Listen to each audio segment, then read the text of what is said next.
Right, little Kawasaki. Cub's been cleaned. Not 100% sure they're right. They've got a flat spot about 3,000 RPM, which I can't really fathom. But all I've done is clean them. So really, is diaphragms, jets, all sorts of things that could be the cause of that. Timing done. It's been reassembled, as you can see. It's got a Motad exhaust on, which is a bit strange because it's actually on the wrong side, to my eyes anyway. Put everything on. The front brake was completely gone, welded solid with corrosion. So I've bought a master cylinder, sort of a generic master cylinder, and a new brake hose because that was completely blocked. Chain's been off, soaked in oil, cleaned, because that was, again, was rusty.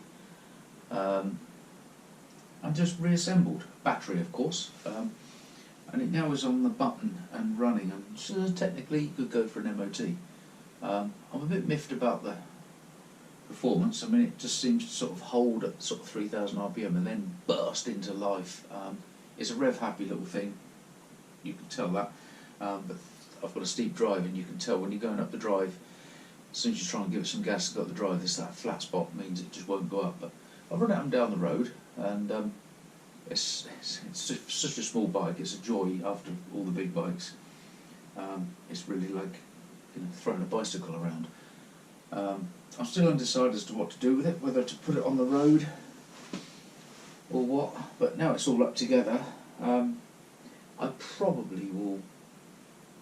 And I'll put my tongue in my cheek. I'll see what the insurance companies say, because I've already got 1, 2, 3 bikes on the policy. I think I might be able to put a 4th one on. If I can, I'll put it on and either MOT it or apply for its classic status, which it is eligible for, and then maybe just put some running into it.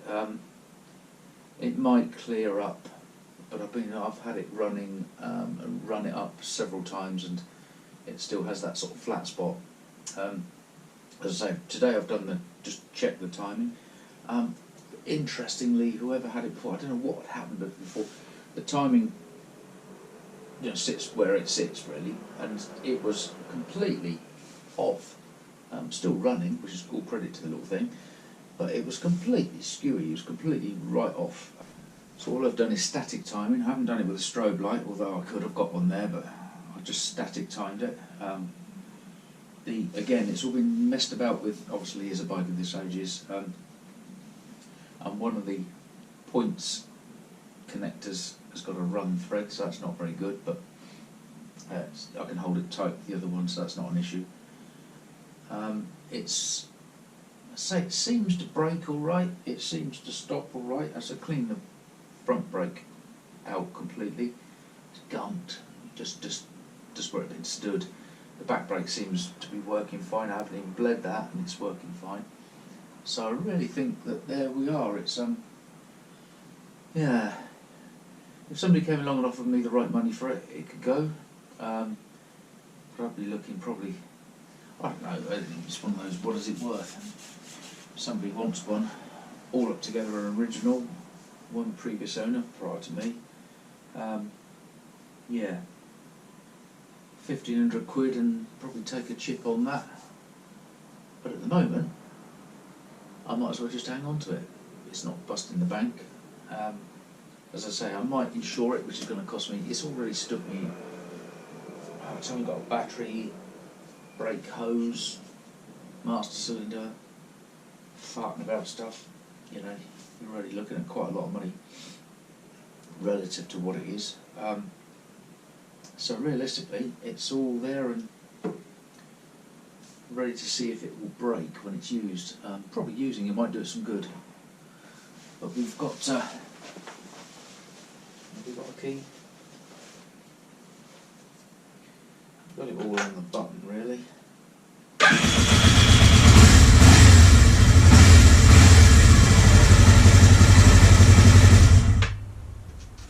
Finally, it sounds good. I mean, it's consistently starting on one cylinder, which I think is carburation. But as I say, the timing was right off, and somebody adjusted the points to match the timing. So it was autocock and constantly starting on the right hand cylinder only. Now it seems to be okay, but time will tell. As I say, once you've punched about these things, you start to get to know what the little quirks are. It's a horrible air cleaner on these, and it's the original one in there, and there is just no way you can do anything except put AirPods on it. I hate AirPods because they flipping mess up all the carburation. But that said, this is probably just running through a dirty old air filter, but yeah, it is what it is. I think I'm going to get a t-shirt with that written on. It is what it is. But yeah, it's sweet as a nut as an engine. You know, it's one of those 250cc engines that just ticks and whirs. But it must rev like a bloody two-stroke, because to be honest, it goes in the red at 10,000, which is a fair old crack for a two-cylinder 250, but you know, revving is revving, and if it makes the power at that end, I suppose, all well and good. But in their day, it was supposed to be the E1. A couple of oddities. Somebody's welded on the side stand, so I can see that that's got some spectacular welding on it. I can't believe that that is original. It looks like somebody's had a go at that. When it leans over at a distinct angle, and maybe that's it's fine. It looks like it's on okay.